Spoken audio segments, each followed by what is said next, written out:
সিমান সময় মোৰ স্বামী ভিক্ষাৰ পৰা নাখিল উলটি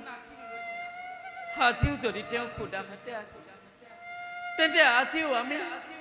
অনাহাৰে থাকিব লাগিব হে প্ৰভু দয়া কৰা সুশীলা সুশীলা স্বামী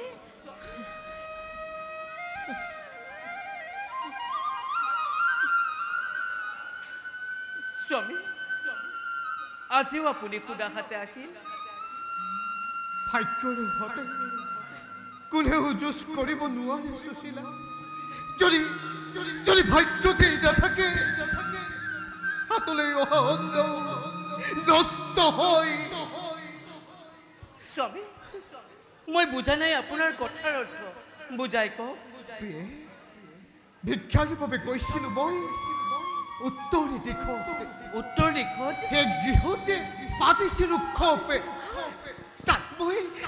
তাত মই হলো উপস্থিত তাৰ পাছত ভোজন কৰিবলৈ দিছিল সুস্বাদু ক্ষীৰ গ্ৰহণ কৰিলে নে কিন্তু সন্তানৰ কথা চিন্তা কৰি নকৰিলো ভোজন সেই ভূমিষ্ঠ হন্ন ক্ষীৰৰ পাত্ৰ হাতত লৈ নিজ গৃহলৈ বুলি হৈছিলো ৰাওনা তাৰ পাছত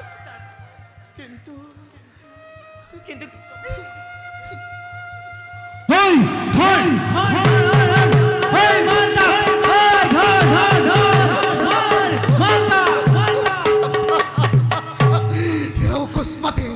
অকস্মাতে এজন পথিকে বেগেৰে আহি মোকে কৰিলে আঘাত ছিন্ন ভিন্ন হৈ অন্নৰ পাত্ৰ মাটিত হল প্ৰতি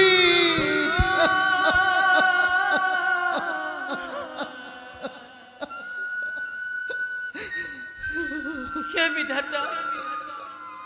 তুমি আৰু এই ব্ৰাহ্মণ দম্পতীক আনি কষ্ট দিবা হে দয়াময় কৰুণা সাগৰ সাৰ্থক কৰা তোমাৰ দয়াময় নাম সাৰ্থক কৰা তোমাৰ পতিত পাৱন নাম কৃষ্ণ